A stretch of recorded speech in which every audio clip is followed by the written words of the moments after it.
salaamaaleykum suñu kër FM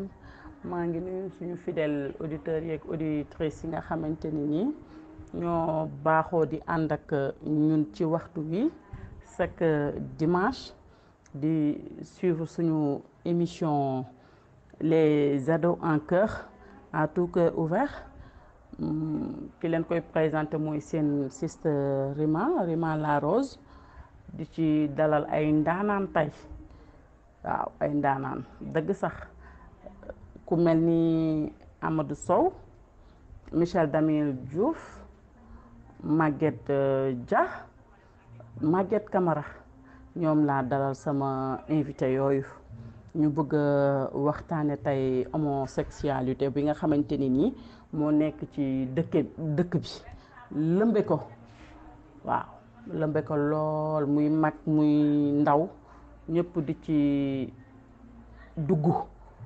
te xamuñu lan moo ko waral ñu bëgg ci waxtaan tey xuus ci bu baax a baax ci suñu biir kër FM waaw fi ñu toll nii ma bëgg dalal suñu invité bi ñuy wax Maguette Dia suñu invité boobu mu nuyoo auditeurs yi ak auditrices yi nga xamante ni ñoo ñuy déglu mu nuyoonteeg ñoom. waaw salaamaaleykum maa ngi nuyu képp koo xamante ne yaa ngi ñuy déglu di ñu suivre bu baax a baax La Rose maa ngi lay nuyu bu baax di nuyu sama naataango yi nga xamante ne ñoom laa bokkal tey plateau bi lu si mel ni Michel maa ngi koy nuyu Maguette Camara sama tooma maa ngi lay nuyu bu baax a baax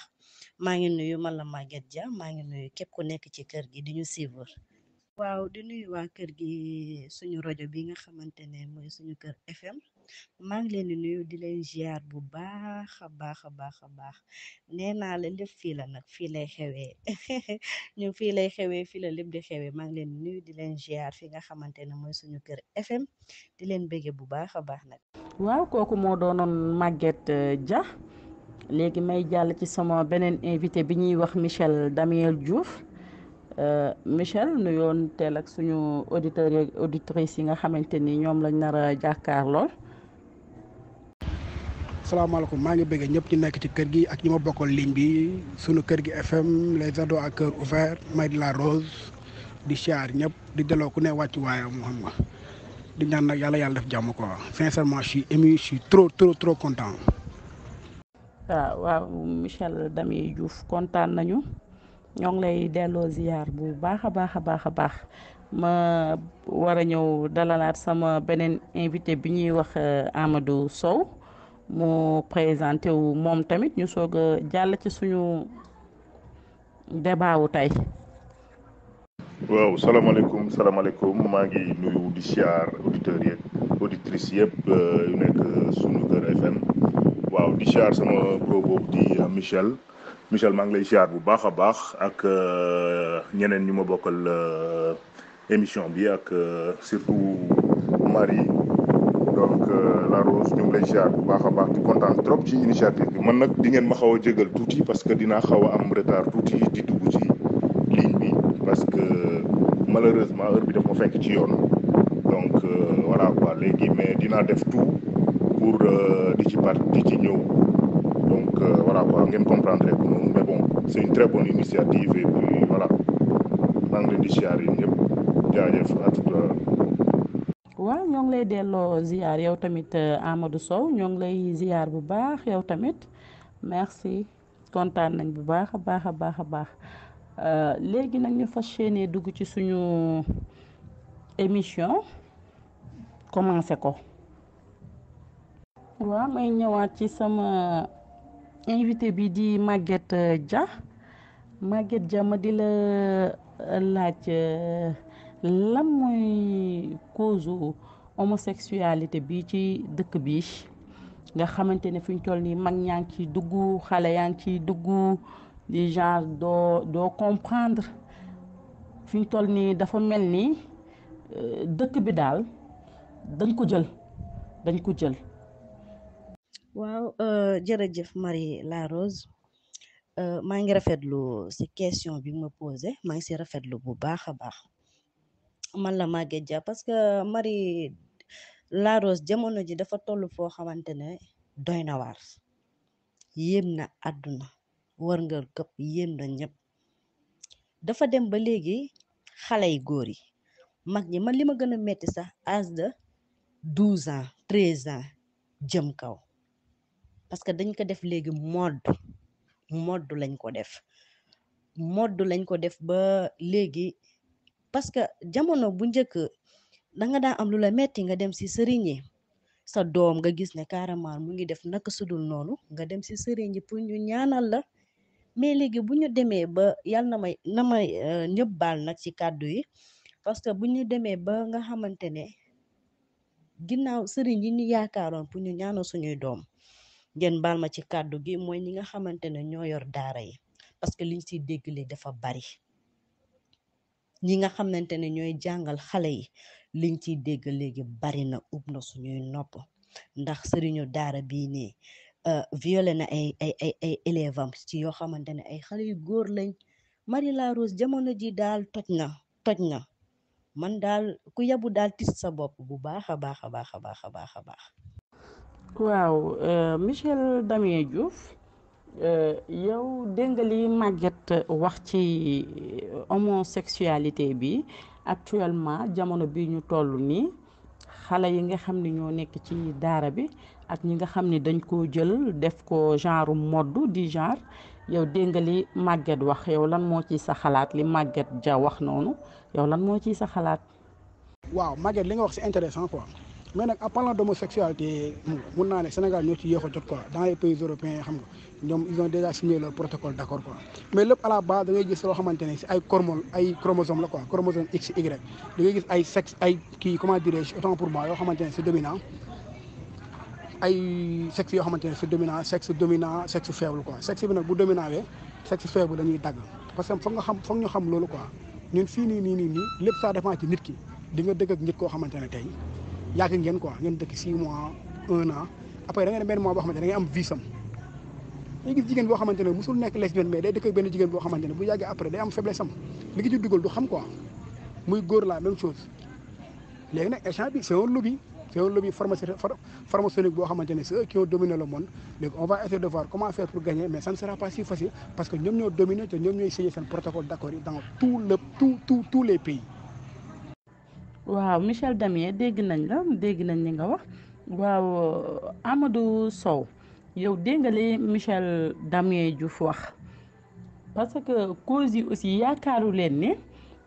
xale yi nga xamante ne jeunes yi nga xam ne ñoo nekk ci société bi ñii amuñu liggéey ñii amuñu lu ñuy def yow tey nga gis benn tubaab boo xamante ne nii jóge na fee ñëw indi xaalisam dugal la ci wala nga gis benn nit bu jóge fee boo xamante ne nii gis nga mu ngi yor alal te bëgg na nga dund ak moom loolu mu dund kook yow ngi genre est-ce que du loolu moo tax ñoom ñu di ko def est-ce que ñoom du loolu moo tax ñu di ko def wala nga gis tey ñu jox nit doom tey day am yow da ngay gis ñu jox nit xale mu yor xale bi kër ga amul jigéen wala kër ga mun na am jigéen sax mais comme que du doomam juru ko mu di ko yónni di ko togguloo di ko raxasloo di ko def loo yëfu jigéen su fecc jotee ñu dem dugal ko ci biir jigéen ñi buy ñu dénk la ko muy doon wala mu doon sa yaay mën na nekk mën na doon sa ki la jur mën na doon kiñ la jox loolu lépp mën na ne léegi yow Amadou Sow ma di ci laaj yow sa xalaat noo ko gisee. waaw Marie maa ngi jégalu dama vocal bi ma doon yónnee dafa fi ma nekk moo bëri bruit donc voilà mais Marie maa ngi ñëw ci benn rectificatif bu ndaw ci par rapport ak siste Maguette lu mu wax ci affaire wu daara yi c'est vrai que c'est important de relater ça mais attention il faut que ñu def benn kii bu ndaw xaw a modifier affaire bu ndaw parce que pédophilie ak pervers sexuel pédophilie ak homosexualité bokkul parce que thème bi homosexualité la parce que boo nee sëriñu daara yi dañuy tëddee seen kii bon partie bu infime la nag il faut le reconnaître parce que daara c'est très important suñu réew mi fii waaw suñu c'est très important parce que alxuraan mooy base wu lépp waaw parce que mun nañ moderne mais tout en gardant nos racines nos valeurs c'est très important ci doomu aadama bu alxuraan jiitoo sa dënn lu boobu beneen affaire la ñu dañ la naan par exemple ku la dënnam gën a fees alxuraan moo la gën a diis ci kaw suuf waaw dama koy dégg mag yi di ko wax waaw Maguette maa ngi bëgg nga comprendre côté boobu ne sëriñu daara yi côté boobu du homosexualité boobu c'est des pervers sexuels boobu beneen débat la waaw homosexualité bi nag Marie maa ngi lay dégg yow nga naan dëkk bi amul liggéey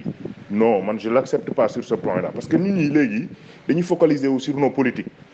sa njiit nu mu mel rek yow noonu nga mel quoi man loolu laa gëm li ma comprendre ci affaire bi mooy man mii di wax ak yow yéen mais awma liggéey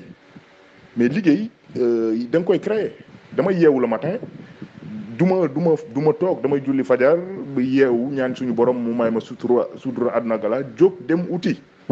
bañ a xeeb dara mais léegi nit ñi dañuy xeeb mais liggéey am na nit ñi dañuy xeeb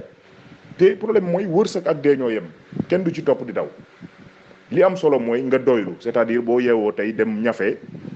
ku nekk am nga domaine boo xam ne yàlla may la yàlla du tëj buntu tëj palanteer man loolu laa gëm waaw loolu moom dafa mus a nekk sama système de vie c'est-à-dire suñu borom rek ngay yaakaar mais léegi le problème c'est que nit ñi dañuy yaakaar ci doomu aadama loolu erreur bu mag la jullit sax warul def loolu waxuma la doomu aadama warul def loolu xam nga man li ma gëm mooy le plus grand risque c'est de ne pas prendre de risque da ngay yeewu suñu borom tant que tu as la santé rek sa wërsëg mu ngi fi tant que yaa ngi dund rek sa wërsëg jeexul waaw man loolu dama ko mus a gëm léegi boo gisee Afrique par exemple ñu naan la homosexualité bi c'est vrai que pauvreté bi mu ngi ci te problème bi mooy raccourci la pour am alal et puis dafa am fait yu bari yoo xam ne da ciy jouer c'est-à-dire léegi boo xoolee ba ci famille yi boo amul liggéey bu baax wala li ñu naan tekki dafa relatif en fait dafa bari ay façon xam nga waaw sutura moom suñu borom moo ko moom et puis moom mooy bind sa jën yi lu la war a dal du la fente waaw mais suñu famille yi da ngay gis ni dañ lay marginaliser xam nga da ngay gis koo xam ne ci famille am na nu ñu koy traiter sax da koy pousser mu def naka su dul noonu pour am alal am na da ngay gis ay Finlande man xam naa ci ay jeunes yu bari yoo xam ne dañuy voyager dem Finlande parce qu'ils sont bousculés ici donc raccourci la pour am alal xam nga léegi alal bi duñu xool fu mu jógee ngeen baal ma nag mais nos mères aussi dañ ci am famille yi dañ ci am une grande responsabilité parce que dañ lay pousser bu la yàlla suturaalul dëgg da nga naan non man foog ma am waaw foog nga am nag te suñu borom dogalagu ko ci yow mais après am na nu muy demee bu la yàlla taxawul dëgg da ngay def naka su dul noonu boo amul wéeruwaay bu baax donc ngeen baal ma ci kàddu bi donc man loolu sama xalaat la quoi c'est purement sama xalaat la et puis voilà. waaw Amadou Sow dégg naa sa wax dégg naa bu baax li nga wax mais fu ñu toll nii jamono bii ñu toll nii xale yi ñoo xaaratul loolu nouvelle génération bii ñu toll nii actuellement ñoom ñoo xaaratul loolu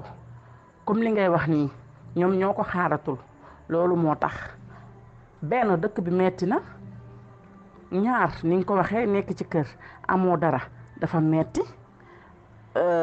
l'argent facile nag moom kenn waxatu ko xale yi moom la ñuy wër la plupart ñi ci dugg ñëpp alal moo leen ci dugal waaw am na si ñoo xam ne nag seen vice lay doon comme li ñu wax da ngay nekk ci kër ñu def la ko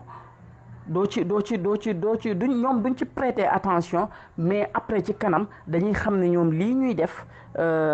mooy loolu dañuy yàq xale bi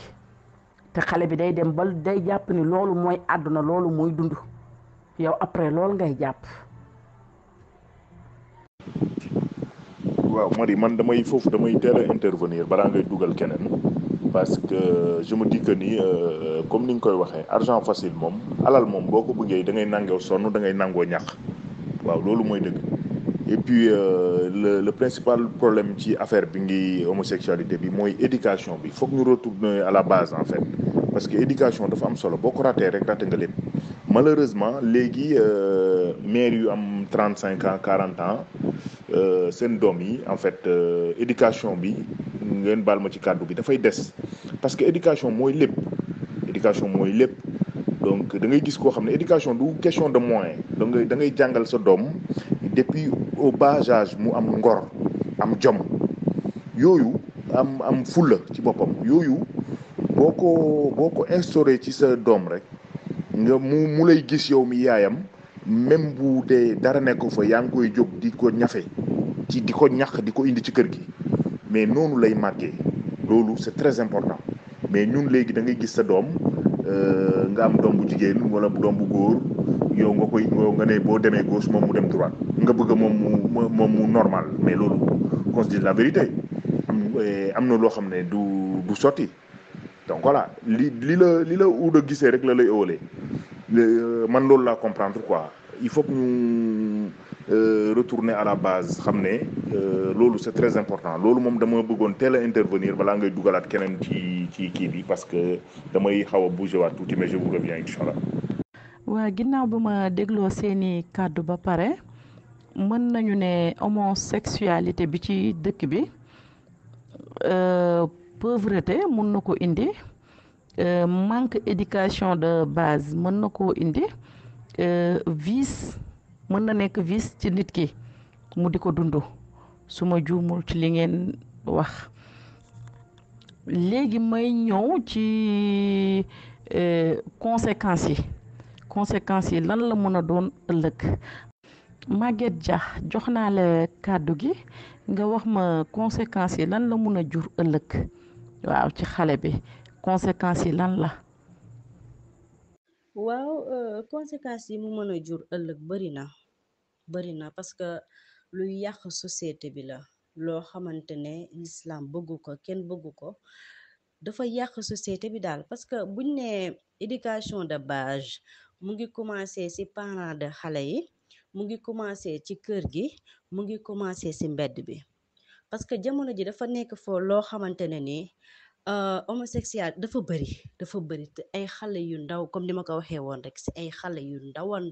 ngay gis ñu koy def genre mode lañ ko def parce que téléphone yaa ngi fii WhatsApp yaa ngi fii lépp a ngi fii dafa nekk loo xamante ne daal doy na waar torop li mu mën a yàq dafa bare te dafa nekk loo xamante ne dafa bari léegi ci àdduna bi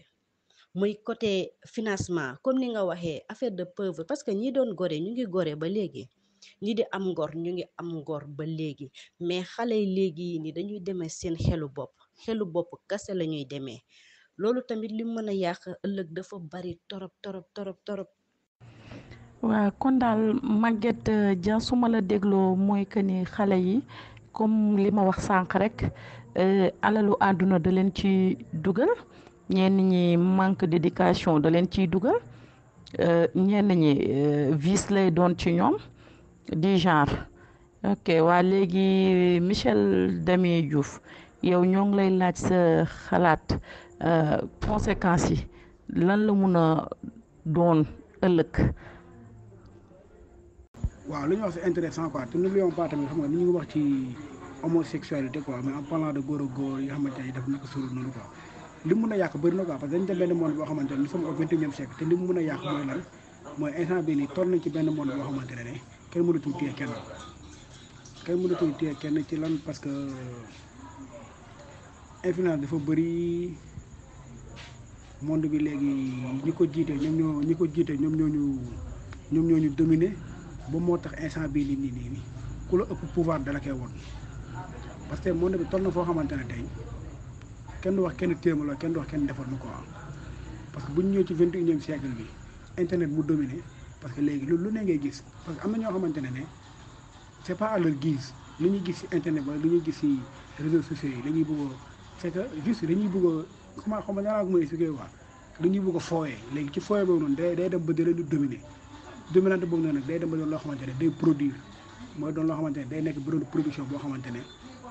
day law te bu lawee rek après da lay ëpp doole moo tax monde bi instant bii nii xam nga c'est du n'importe quoi.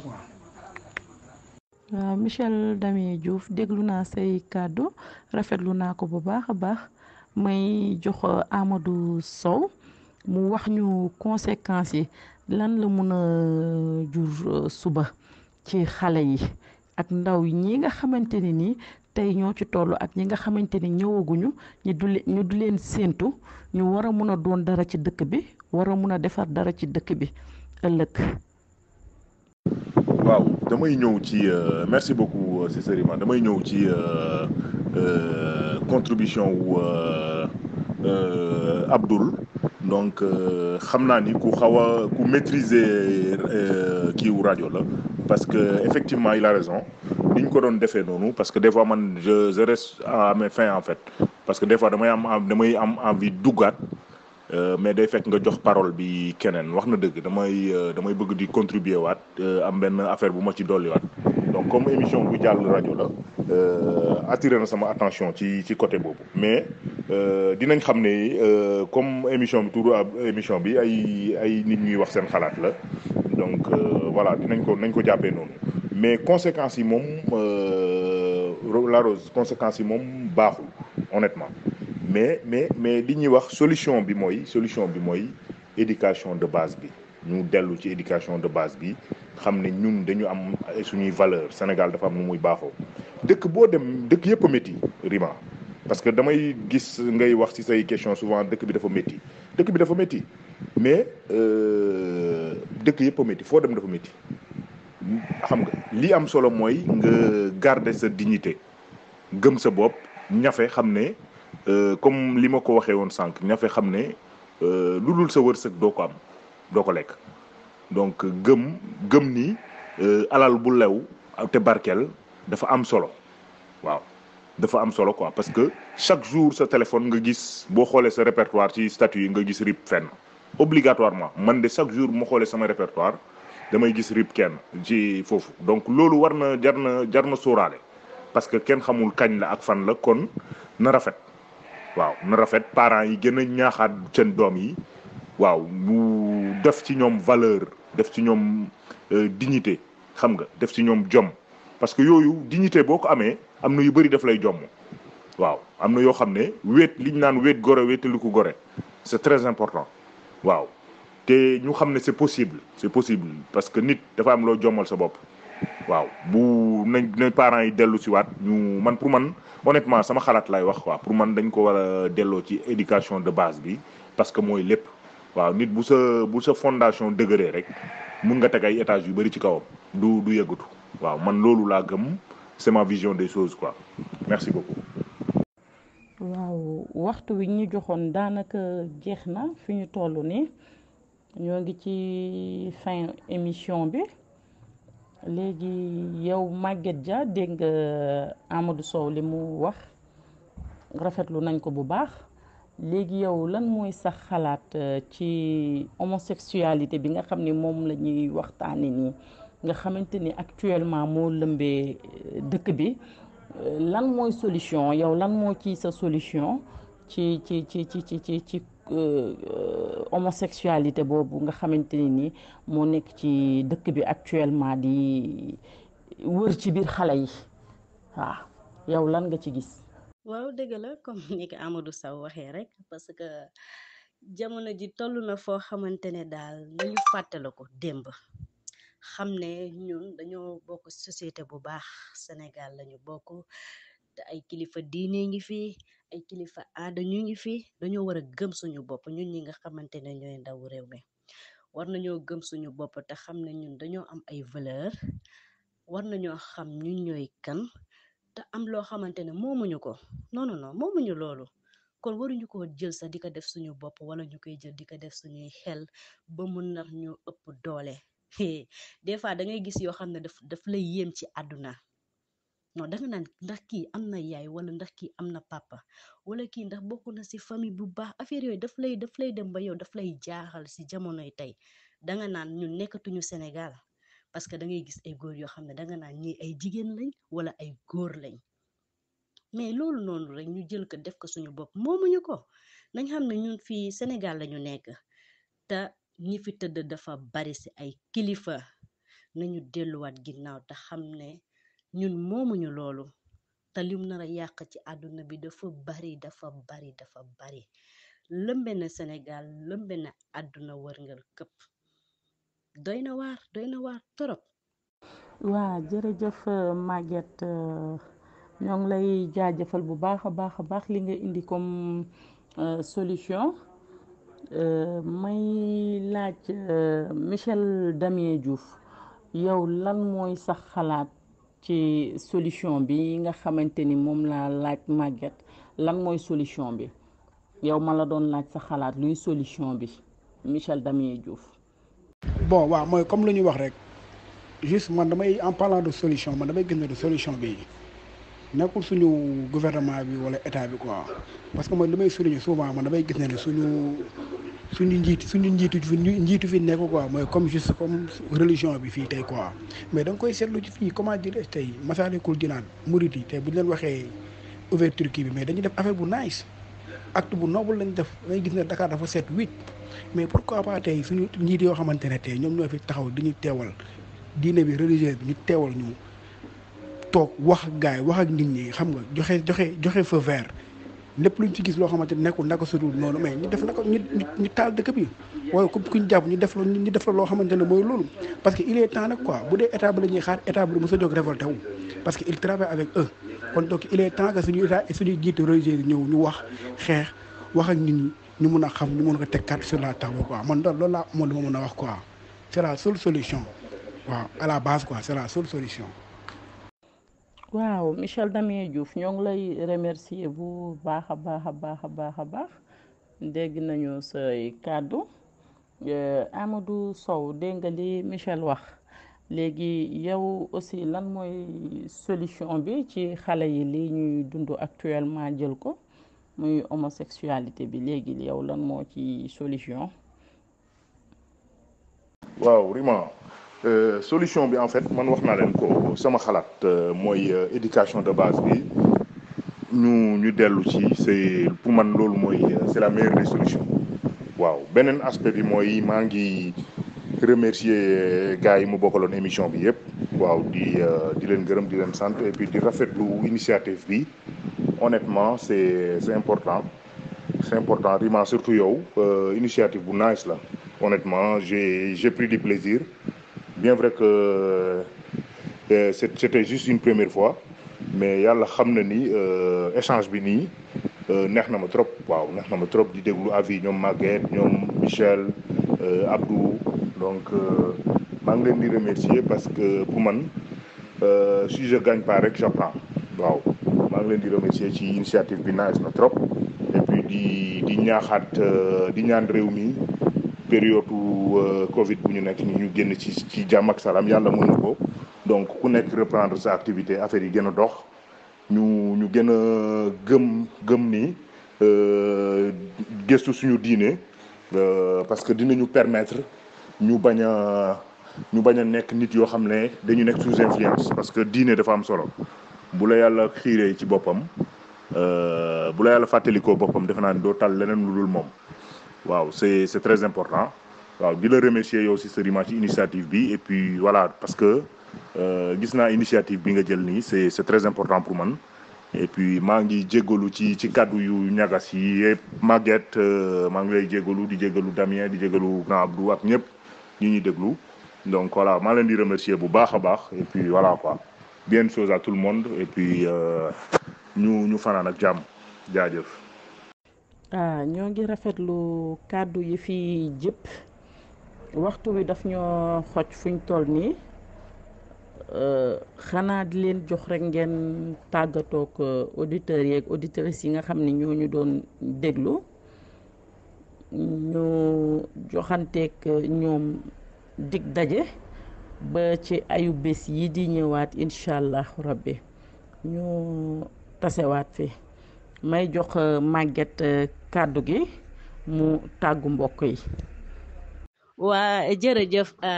Rose maa ngi rafetlu émission bi bu baax a baax de ak sama naataango yi nga xamante ne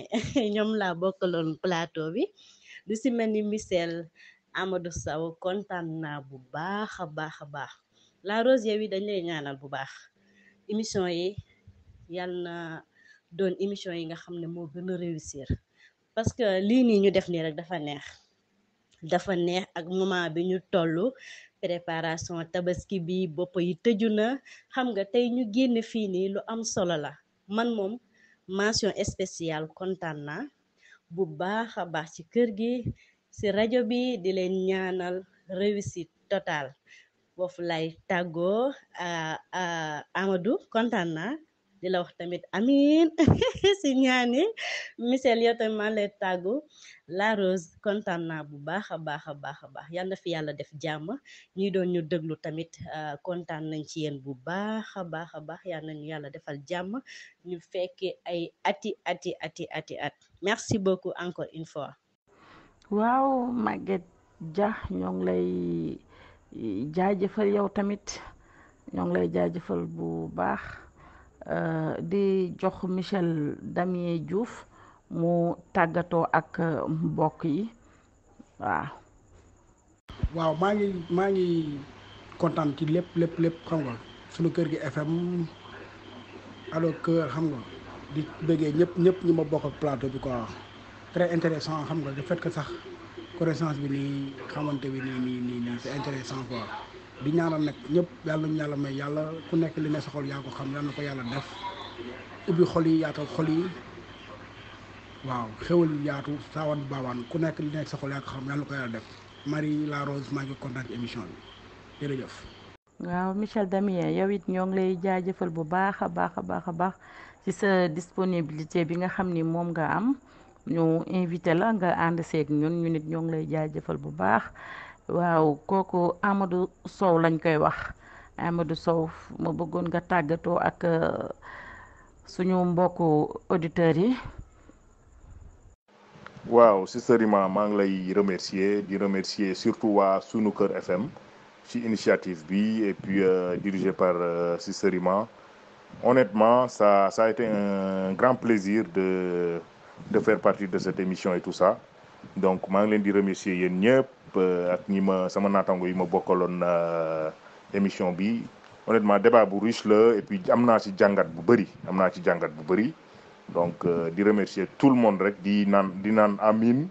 yàlla nañu yàlla dolli sutura xam nga donc émission bi honnêtement Marie buñ ko mënee amaat man honnêtement su ma ko mënee amaat damay jëlaat quoi parce que pour man discussion guerre mondiale yi mag yëpp am discussion moo ko réglé waaw partage bi am na solo xam nga ku nekk di wax sa xalaat ni nga ko gisee yooyu yëpp dafa am solo aduna loolu moo koy doxal waaw problème amul solution pour man problème amul solution rek moo am te solution bu débat amul discussion am ku nekk joxe sa xalaat waxuma du am waaye du yomb donc c'est très important yàlla nañu yàlla dolli sutura may ñu gudd fan ak wér gu yaram may ñu am wéeruwaay bu dëgër waaw Sénégal yàlla na fi yàlla def jàmm mu raw France yàlla mën na ko yàlla def mais day fekk ñun tamit ñu gëm ko waaw gëm-gëm dafa am solo ñu fonk suñu diine waaw lu diine bu waay nekk na nga ko gëm parce que gëm-gëm dafa am solo waaw yàlla nañu yàlla may gudd fan ak wér gu yaram may ñu sutura àdduna ak àllaaxira di ñaanal way dawlu yi waaw di ñi nekk ci kaso yi yàlla na leen yàlla ubbil buntu yi ñu génn nekk ci dem ci seen parents yi bu rek mais jubal leen ci yoon bu jub donc voilà man loolu laa amoon lu may wax et puis di remercier ñëpp nag auditeurs yeeg auditrices yeeg di remercier ñëpp waaw j'ai été vraiment ému ci discussion yeeg affaire yooyu donc li ma grand-mère bi di wax rek yàlla na jàmm fanaan kër ak àll wasalaam jaajëf. maa ngi leen di jaajëfal suñu fidèle auditeur ak auditrice yooyu nga xamante ni ñoo toogoon di ñu déglu ci suñu kër FM ci suñu émission boobu di les ados en chœur à tout cœur ouvert àndoon si ak seen rakk seen xarit di Sister Rima La Rose àndoon ci ak ay invité ku mel ni Amadou Sow Michel Damien Diouf Maguette Dia waaw doon leen ko dégtal di leen jox dig daje ba fii ak fan yu néew incha allah di leen ñaanal jàmm di sàkku ci yéen ñaan